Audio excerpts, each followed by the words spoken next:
Angelo Acerbi, Film Radio from the Torino Film Festival, here with Brian Welsh, director of Beats. Good morning. Good morning, how are you? I'm very happy to have you here because your film is a breath of fresh air of energy completely. And it's a film about music, about the power of freedom that music gives you. And it's also a film about freedom of choice, I think. No, it's something.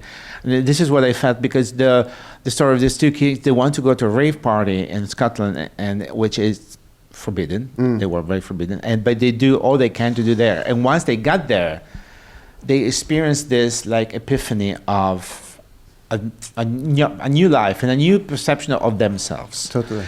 So how did you build up this film, and why the music is so important for you? Because it must be. Yeah, I think it's interesting that you talk about choice because that's a really key theme in the film, particularly for Jono. You know, he seems to have this life that's predetermined for him by society, and he wants to experience this thing, which you know, ultimately we find out is quite life changing for him, but there are so many of us in society that maybe don't make that choice and never get the chance to learn something fundamental about ourselves, and that's kind of key to that. And for me, music has always been a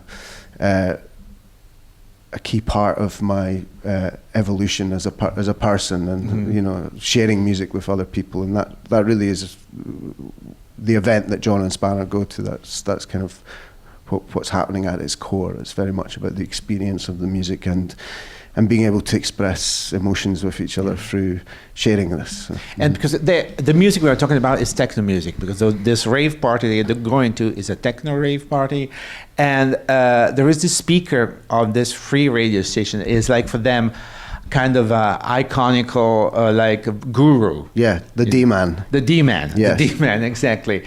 And the D-man is what I mean, this character is what drives them through this rites of passage. Yeah, and he brings a sort of an ideological, political, absolutely, very political, which articulation actually, of the experience. I took notes because when I saw the movie, there was this scene, this sequence of them like running out of the house, which is like a sense of freedom of like fleeing away, with this very beat music and the voice of the speaker telling them and telling the audiences what it means to be governed by something. And there is a list of like noted, registered, stamped, assessed, admonished, prevented, forbidden, reformed, corrected, watched, inspected, spied upon, indoctrinated, checked, controlled, all these kind of words that are like talked and said on a beat of the music. And it's really, really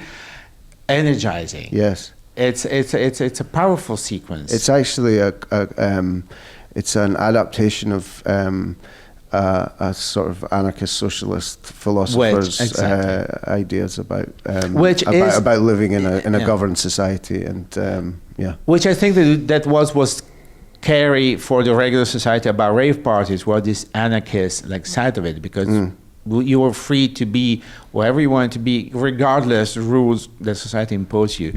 Do you think the music still has this kind of drive of anti-system, anti-authority, anti-system? I think, I'll talk about in the UK, but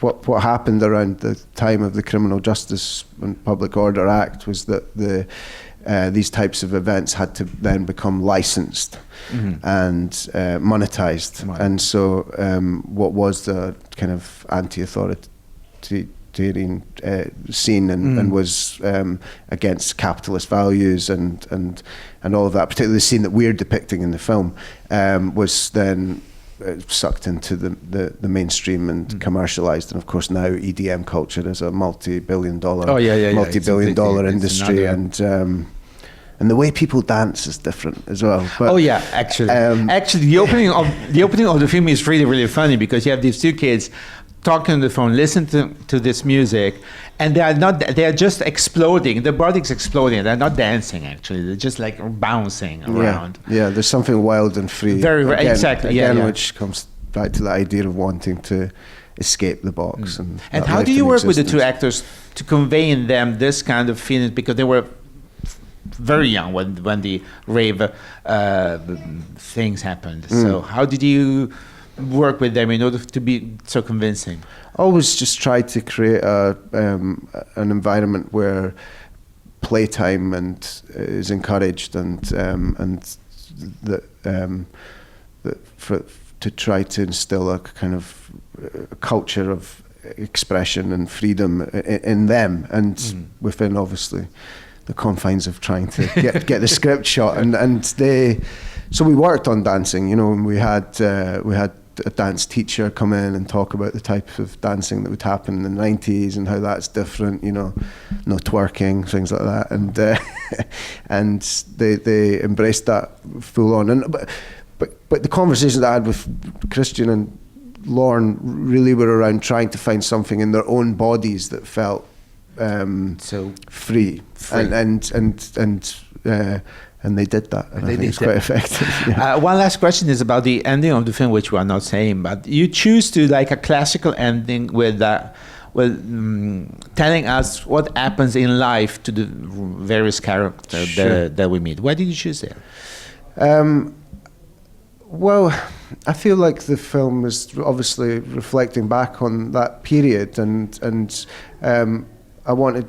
I think different people take different things away from the ending depending on their own experience in life. I mean, they all see something of themselves or people that they know within it. And so the cards at the end, which tells a little bit of the where the characters have gone since 1994 up to now, I think help to be reflective of a much bigger picture about society. And for me, the film in some ways is about the ideology of our youth and what can happen to that, and I think it's relevant to then look forward in the same way that like a movie like American Graffiti does. Yeah.